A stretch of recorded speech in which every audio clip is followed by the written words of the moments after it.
Caitlin Clark, the rookie sensation, the face of this generation, the player responsible for the WNBA's massive rise in popularity, is out with an injury, and the numbers don't lie. Viewership has plummeted. So, what does this mean for the WNBA? Can the league survive without Clark on the court? Or has the league become far too dependent on a single player? Before we talk about the aftermath, we have to understand the phenomenon that is Caitlin Clark. The former Iowa Hawkeye broke nearly every record in the book during her college career. All-time scoring leader in NCAA Division I history, the queen of deep threes, and the main reason why women's college basketball saw viewership numbers rivaling, and in some cases surpassing men's games. Clark's appeal wasn't just about her stats. She brought swagger, emotion, and a Steph Curry-like flair that made her must-watch TV. And when she entered the WNBA as the #1 overall pick for the Indiana Fever, it was as if a cultural shift happened overnight. Ticket prices soared. Merchandise sold out. Arena attendance skyrocketed. And for the first time in decades, the WNBA was in the mainstream spotlight.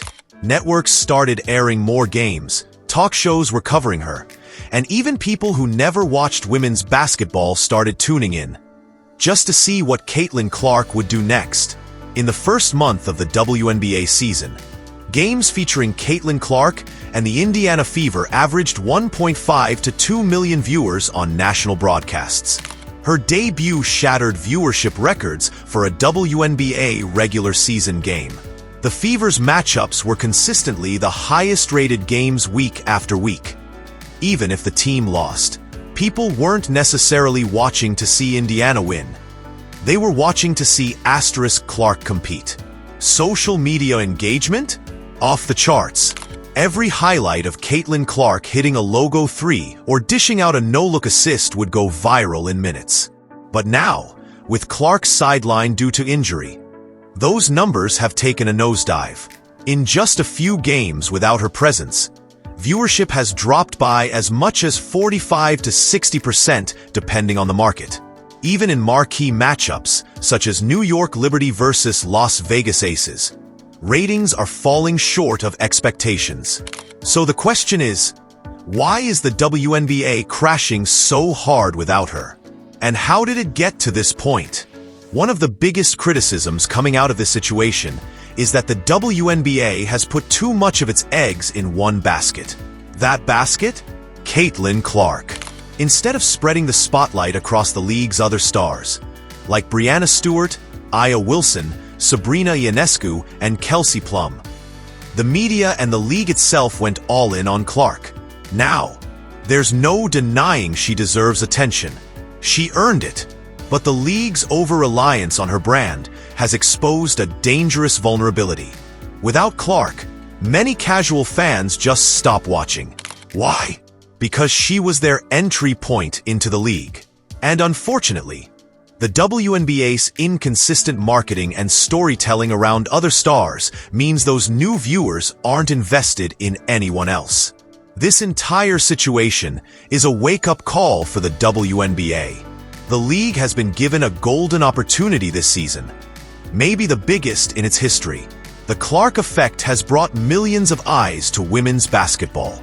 But now, with Clark temporarily out, how the league responds could determine whether that growth is sustained or if it crashes back down to earth. So what can the WNBA do? Diversify the spotlight.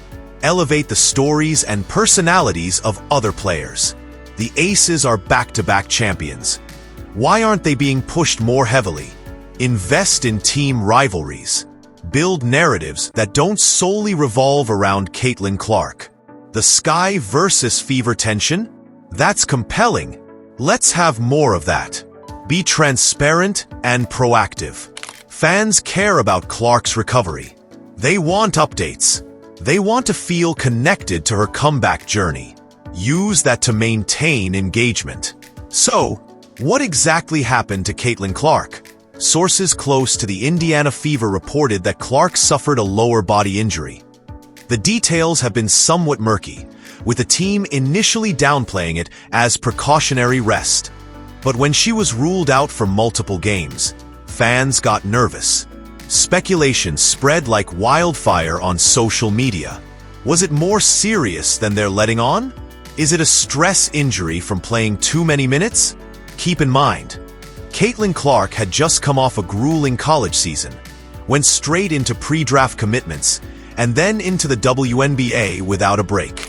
Add in the media obligations, travel, pressure, and physicality of the league, and it's no surprise her body needed a break. But this raises another important issue. Was the WNBA ready to protect her from burnout? Unlike the NBA, which gives rookies time to adapt and where teams manage stars with load management, the WNBA's schedule is brutally compact, and even more brutal for rookies like Clark, who carry the pressure of the entire league. Clark's injury is not just a medical issue. It's a symptom of a system that isn't yet designed to support its stars. There are questions being asked. Are travel conditions too harsh? Are teams playing too many back-to-backs with minimal recovery? Are rookies, especially high-profile ones like Clark, getting proper rest?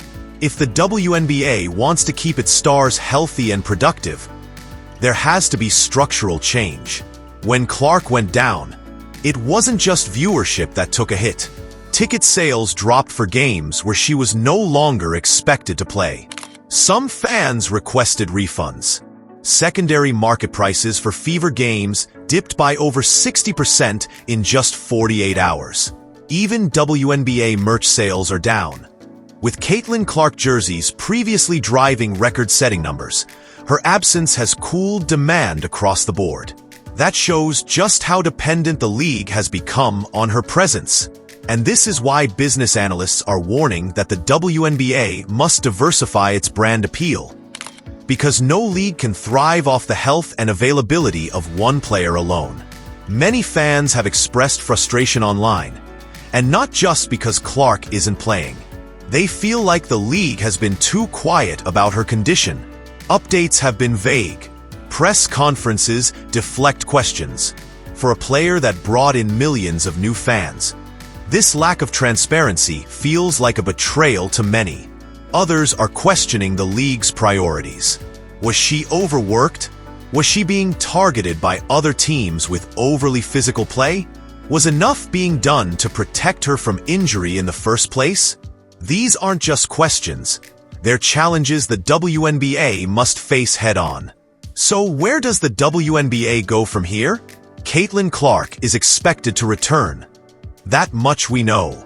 But how the league navigates her recovery will set a tone for the future. If they rush her back too soon and risk re-injury, it could permanently damage both her career and the WNBA's momentum.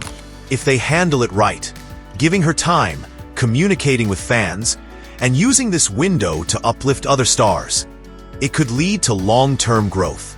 Caitlin Clark is a once-in-a-generation player, and her rise brought the league unprecedented attention. But relying solely on her shoulders is risky, and now we're seeing the consequences. What do you think? Is the WNBA in trouble? Can they recover without Clark?